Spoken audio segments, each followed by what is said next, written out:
বর্তমান সময়ে বাংলাদেশের বিভিন্ন সংবাদপত্রে এবং ডিজিটাল বিভিন্ন নিউজ মাধ্যমে আমরা একটা জিনিস দেখতে পাই, সেটা হচ্ছে যে বাংলাদেশ থেকে অনেক মানুষ আ কর্মসংস্থানের জন্যে বা উন্নত জীবনের জন্যে বাংলাদেশের বাইরে ভিন্ন দেশে সাধারণত যান। সবচাইতে বেশি এই ক্ষেত্রে জনপ্রিয় দেশ হচ্ছে ইটালি। অনেকেই ইটালিতে যাওয়ার জন্যে আ দালালের মাধ্যমে একটা চুক্তি করেন এবং লিবিয়া থেকে নৌকায় বা ট্রলারে করে যান এবং সেইখানে অনেক সময় দেখা যায় যে অনেকে আটক হন, আ অনেককে জিম্মি করে আটক করে মুক্তিপণ আদায়ের জন্য তার পরিবারকে ফোন দেয় বা তারপরে তার কাছ থেকে বিভিন্ন একটা অঙ্কের টাকা দাবি করে বা আদায় করে। এবং এরকম যারা যায় বিভিন্ন সময় দেখা যায় যে অনেকে ট্রলারডুবি হয়ে গেছে বা ট্রলারডুবি হয়ে মারা গেছে। এরকম ঘটনাও অনেক সময় ঘটে।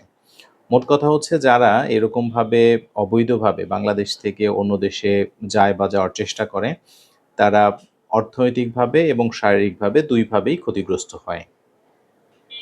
আজকে এই বিষয়টা নিয়ে আলোচনা করব যে যদি কেউ কোনো বাংলাদেশের নাগরিক অথবা যিনি বাংলাদেশের নাগরিক না, বাংলাদেশে আছেন এমন কোনো ব্যক্তিকে এমন কোনো দেশে যদি পাঠানো হয় যে দেশের তিনি নাগরিক না অথবা ওই দেশের তিনি স্থায়ী কোনো বাসিন্দাও না, তাহলে আইনগতভাবে তার কি প্রতিকার আছে বা আইনগতভাবে তিনি কোনো অপরাধ সংগঠন করেন কিনা?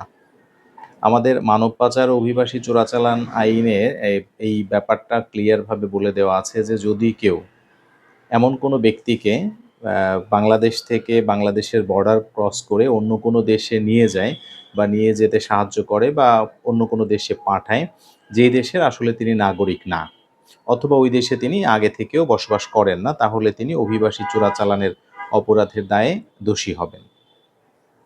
আবার এরকম যদি হয় যে বাংলাদেশের নাগরিক না, ভিন্ন কোনো দেশের নাগরিক কিন্তু বাংলাদেশে সে আ স্থায়ীভাবে বসবাস করে না, তাকেও যদি বাংলাদেশে অবৈধভাবে আনা হয় তাহলেও সেটা অভিবাসী চোরাচালান আইনের অধীনে দণ্ডযোগ্য অপরাধ হিসাবে গণ্য হবে।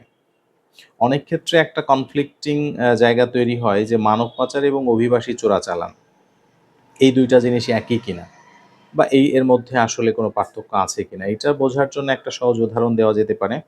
মানব পাচারের ক্ষেত্রে যেটা ঘটে সেটা হচ্ছে যে যিনি পাচার হচ্ছেন তিনি আগে থেকে জানেন না যে তিনি পাচার হচ্ছেন।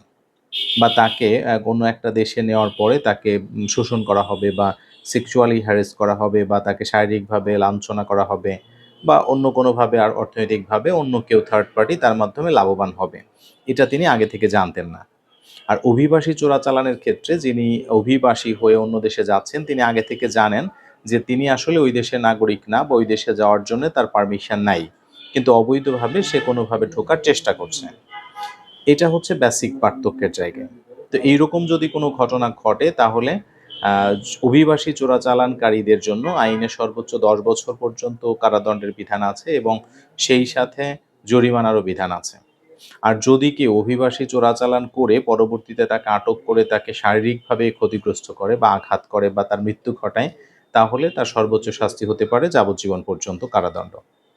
একটা প্রশ্ন আসে যে তাকে যিনি ভিকটিম তিনি বিদেশে আছেন বা তিনি দেশে আসেন নাই বা তিনি মারা গেছেন, তাহলে মামলা কে করবেন? এই ক্ষেত্রে তার পরিবারের যেকোনো লোক মামলা করতে পারবেন। আর হচ্ছে মামলা কোথায় করতে হবে সেটা আমাদের আইনে বলে দেওয়া আছে যে মানব পাচার ও অভিবাসী চোরাচালান দমন যে ট্রাইব্যুনাল, সেই ট্রাইব্যুনালে এই মামলাটা করতে পারবেন অথবা আপনার সংশ্লিষ্ট যেই থানা, সেই থানায়ও আপনি মামলাটা করতে পারবেন।